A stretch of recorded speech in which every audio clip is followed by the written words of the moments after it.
Assalamualaikum warahmatullahi wabarakatuh. Selamat siang teman-teman dan Pak Jimmy. Kali ini HG6 akan mempresentasikan tentang CL2, yaitu tanggung jawab kita sebagai manajer alam. Sebelumnya perkenalkan, nama saya Habibah Fitriani. Nama saya Alfika Meliamani. Nama saya Salsabila Gustinovanto. Dan ada beberapa teman kami, yaitu Rohman, Nadia, dan juga Erdimas. Next. Baik, sebelum kita membahas tentang wacana yang akan diangkat, sebelumnya saya akan menjelaskan outline terlebih dahulu. Yang pertama itu ada kualitas udara di Jakarta, yang kedua ada penyebab pencemaran udara, yang ketiga ada dampak pencemaran udara, dan yang terakhir adalah solusi dari wacana yang akan kelompok kami angkat. Jadi, pada kesempatan kali ini, kelompok kami akan mengangkat sebuah wacana yang berjudul kualitas udara buruk di kota Jakarta yang memicu gangguan kesehatan dan menurunnya kualitas lingkungan. Nah, bagaimana sih kualitas udara di kota Jakarta? Nah, seperti yang kita sebutkan dalam wacana tersebut, dikatakan bahwa kota Jakarta merupakan salah satu kota dengan tingkat terpolusi di dunia. Hal ini diperkuat dengan data yang dipaparkan oleh Badan Klimatologi, Meteorologi, dan Geofisika yang mengatakan bahwa kondisi kualitas udara di Jakarta yaitu sangat buruk, dalam kategori sangat buruk. Hal ini memiliki arti bahwa kualitas udara yang sangat buruk tersebut mengancam kesehatan manusia, hewan, tumbuhan, serta dapat mengancam kehidupan lingkungan di sekitar. Lalu, bagaimana cara menentukan kategori kualitas udara? Kita bisa menggunakan AQI atau Air Quality Index, di mana AQI ini merupakan indeks yang menggambarkan tingkat keparahan kualitas udara di suatu daerah. AQI dihitung berdasarkan 6 jenis polutan, yaitu PM2,5, PM10, karbon monoksida, asam belerang, nitrogen dioksida, dan ozon permukaan tanah. Penilaian AQI menggunakan konsep dosis respon, di mana setiap substansi dalam jumlah besar akan menimbulkan bahaya, sementara jumlah yang sangat sedikit relatif tak berbahaya. Oleh karena itu, terdapat ambang batas. Menurut WHO, ambang batas selama paparan PM2,5 dalam durasi 24 jam, yaitu sekitar 25 mikrogram per meter kubik, sedangkan paparan PM10 adalah 50 mikrogram per meter kubik. Di sini ada tingkatan kualitas udara. Yang pertama, kualitas good, di mana kualitas udara dianggap memuaskan, dan polusi udara ini menimbulkan sedikit atau bahkan tidak sama sekali resiko. Kemudian di tingkatan kedua yaitu moderate, kualitas udara dapat diterima, namun sejumlah orang ada yang sensitif terhadap polusi udara, seperti orang-orang yang mengalami penyakit pernafasan seperti asma. Tingkatan ketiga ada tingkat unhealthy for sensitive group, yaitu di mana udara ini tidak sehat bagi kelompok orang yang sensitif. Kemudian ada tingkatan unhealthy, di mana setiap orang mungkin mulai mengalami efek kesehatan, apalagi anggota kelompok yang sensitif tadi. Selanjutnya ada tingkat very unhealthy, yaitu peringatan kesehatan untuk kondisi darurat, karena seluruh penduduk lebih mungkin terpengaruh oleh polusi udara tersebut. Yang terakhir ada hazardous, di mana ini merupakan tingkatan yang paling berbahaya. Nah, semua orang ini mungkin mengalami efek kesehatan yang lebih serius, sehingga semua orang harus membatasi aktivitas di luar rumah. Next. Kemudian bisa dilihat dari gambar yang ada di presentasi, yaitu World AQI Ranking. Di gambar tersebut tertulis bahwa Indonesia, yaitu kota Jakarta, menempati urutan pertama polusi udara terburuk di dunia, yaitu mencapai angka 170 mikrogram dengan parameter PM2,5. Ini berdasarkan tanggal 10 Agustus 2019. Di sini menggunakan data AQI US. Kenapa? Karena secara global, AQI US ini berada di antara indeks kualitas udara yang paling ketat, juga selaras dengan pedoman kualitas udara dari WHO. Nah, di sini tuh AQI US sama Indonesia berbeda. Karena kalau yang AQI US itu memakai indeks PM 2,5, di mana PM 2,5 ini lebih bagus karena ukuran PM 2,5 itu artinya partikel berukuran kurang dari 2,5 mikron. Nah, paparan PM ini dalam waktu sebentar saja dapat menyebabkan efek masalah kesehatan seperti masalah pada mata, hidung, tenggorokan, iritasi, dan paru-paru. Selanjutnya,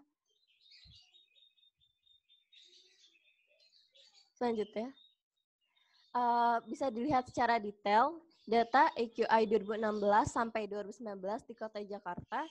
Pada tahun 2017 hingga 2018 terdapat peningkatan konsentrasi PM 2,5 meningkat sebanyak 50%, dari 29,7 mikrogram meter kubik ke 45,3 mikrogram meter kubik. Nah, pada tahun 2019 bisa dilihat bahwa warna merah pada data tersebut menunjukkan tahun 2019 ini merupakan kualitas udara yang terburuk selama tahun tersebut dibandingkan dengan tahun-tahun sebelumnya.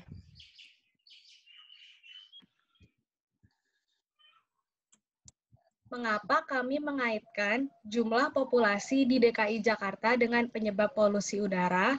Alasannya karena pada saat populasi manusia meningkat, akan timbul kebutuhan mobilisasi yang tinggi, sehingga manusia membutuhkan alat transportasi untuk memudahkan mobilisasi tersebut. Next.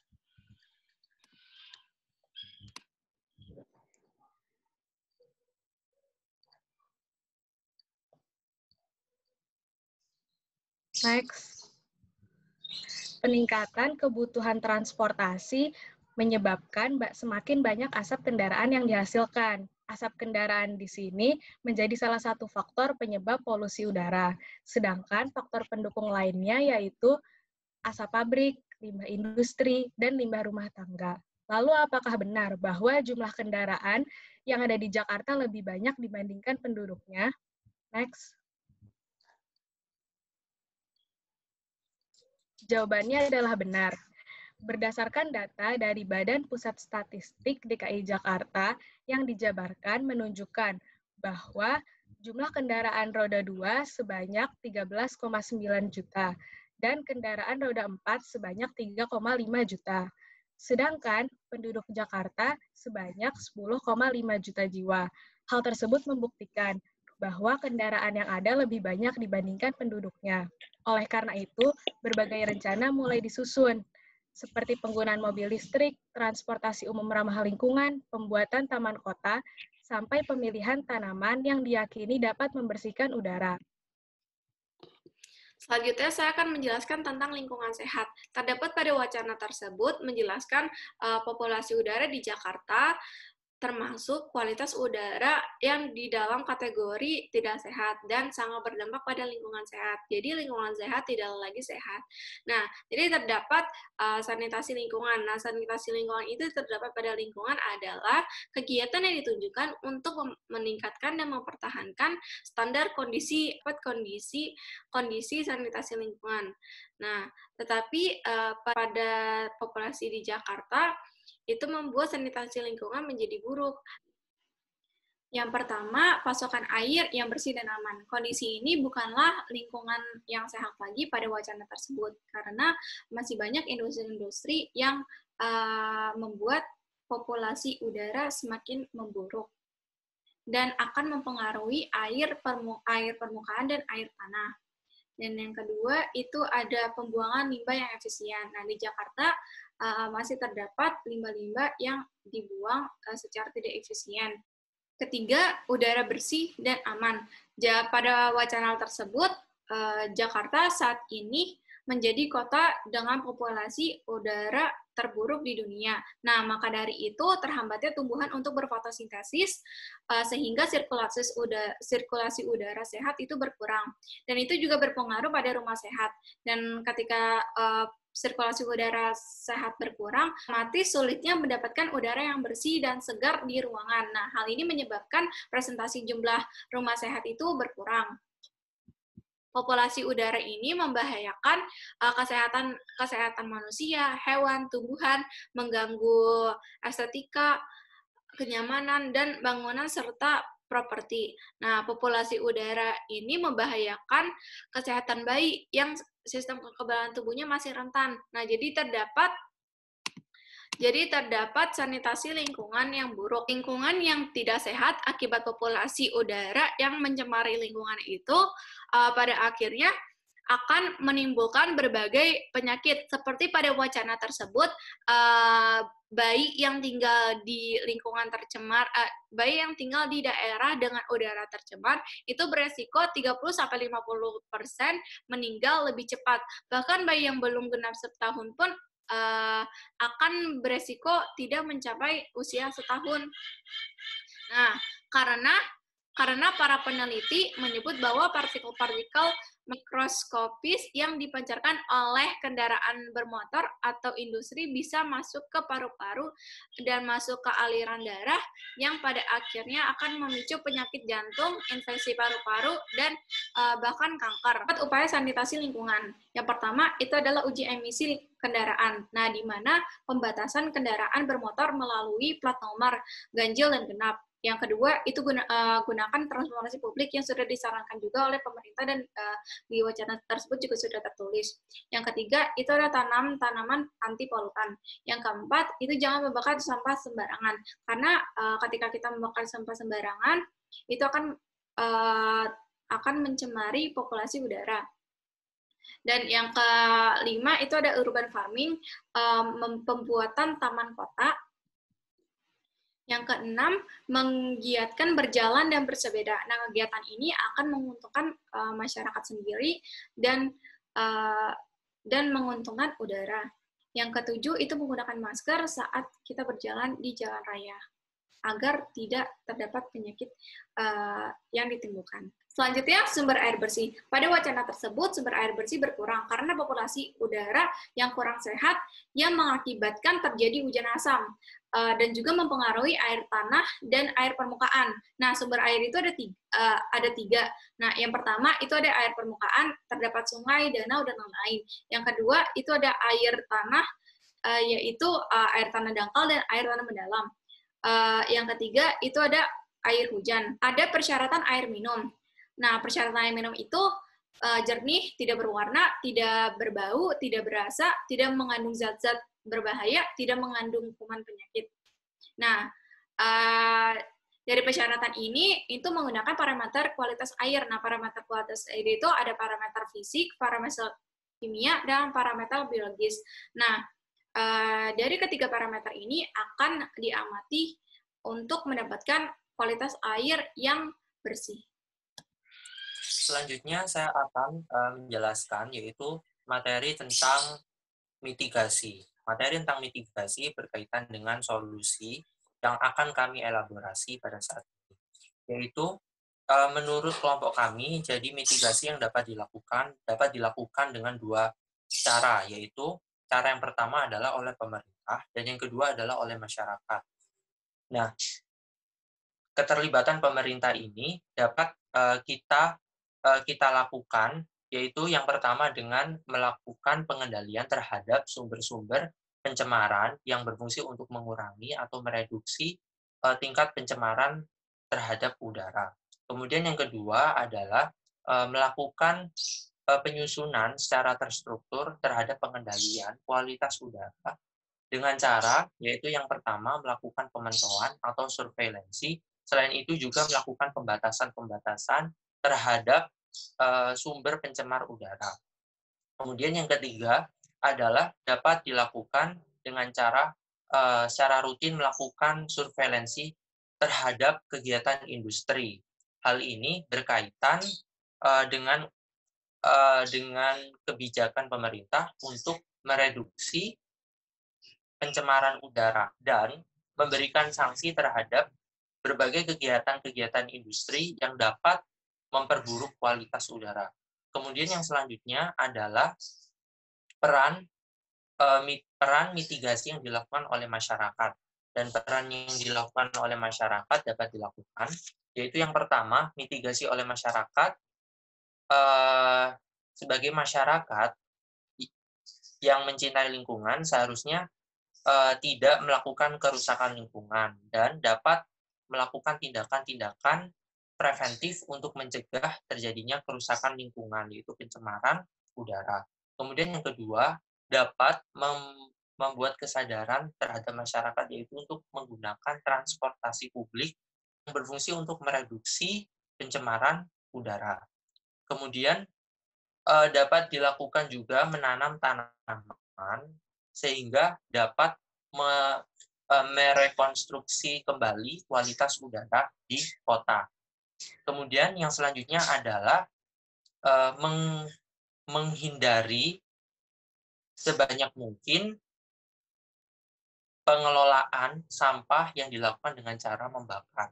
Nah, kenapa? Karena hal ini dapat mengakumulasi produksi CO2 di udara, sehingga kualitas udara yang baik akan menurun. Kemudian yang terakhir adalah yang tidak kalah penting, yaitu selalu membangun rumah sehat, mendirikan rumah sehat, di mana rumah sehat ini berfungsi untuk memberikan edukasi terhadap orang-orang bahwa pentingnya rumah sehat itu untuk menjaga kesehatan lingkungan. Serta kita harus dapat mengurangi pemakaian zat-zat beracun yang berhubungan dengan kualitas udara seperti aerosol. Next.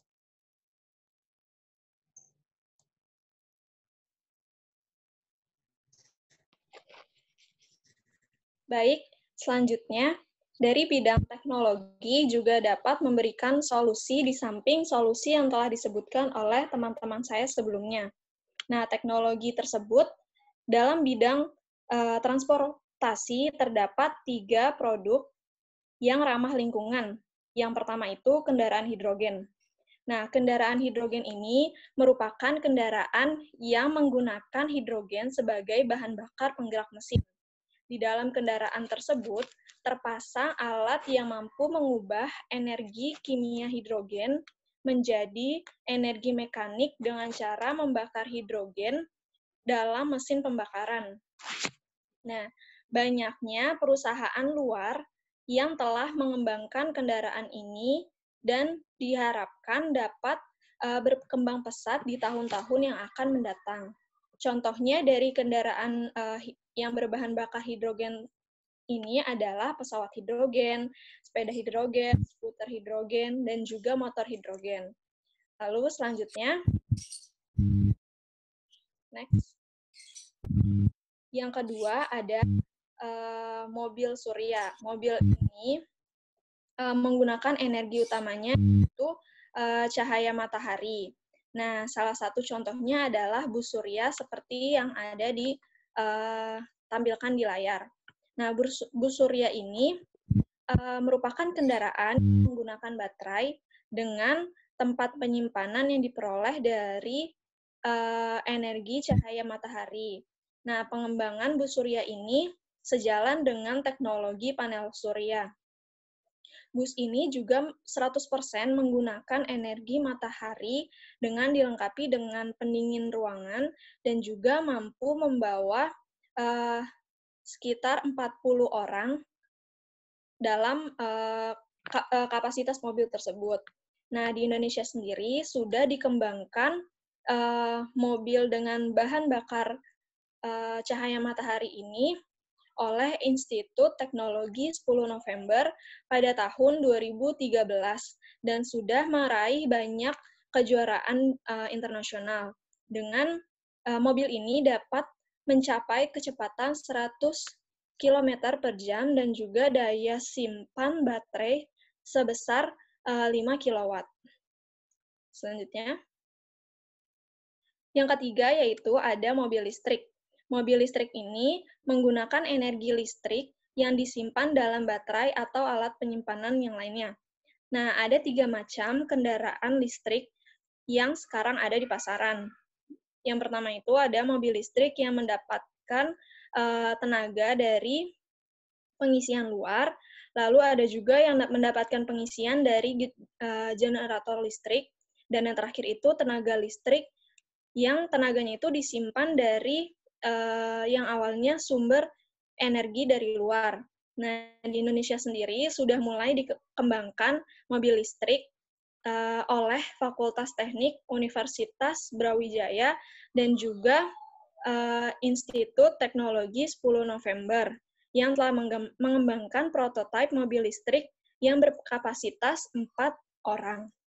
Nah, teknologi ramah lingkungan di bidang transportasi ini diharapkan dapat menjadi solusi yang akan jangka panjang yang akan ditempuh oleh Indonesia maupun khususnya di daerah Jakarta yang dengan polusi yang begitu banyak sebagai solusi di masa depan. Dikarenakan ketiga produk tersebut kita ketahui bahwa belum massal dan juga perlu pengembangan yang lebih lanjut jika memang Indonesia ingin menerapkan transportasi dengan ramah lingkungan. Nah, ketika teman-teman terbesit, apakah teknologi ramah lingkungan ini dapat menjadi solusi yang efektif sebagai pengurangan polusi udara? Jawabannya, jika solusi itu ada banyak dan tidak terpaku dengan salah satu solusi. Jadi, solusi-solusi yang ada seharusnya bisa kita upayakan.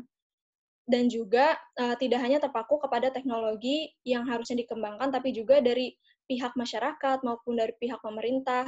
Kita sama-sama menciptakan upaya-upaya sehingga kita dapat mengurangi polusi udara yang semakin hari semakin bertambah dan juga memberikan dampak buruk bagi alam dan juga bagi kita sendiri. Nah, lalu next. Kesimpulannya, akhirnya, Jakarta yang dikenal sebagai kota terpolusi di dunia ini memiliki banyak dampak bagi makhluk hidup dari polusi tersebut yang disebabkan dari berbagai macam aktivitas manusia. Nah, kita sebagai manajer alam berkewajiban untuk merawat alam dan juga sudah seharusnya menjalankan solusi-solusi yang ada untuk mengurangi polusi udara. Baik, sekian dari HG6. Wassalamualaikum warahmatullahi wabarakatuh.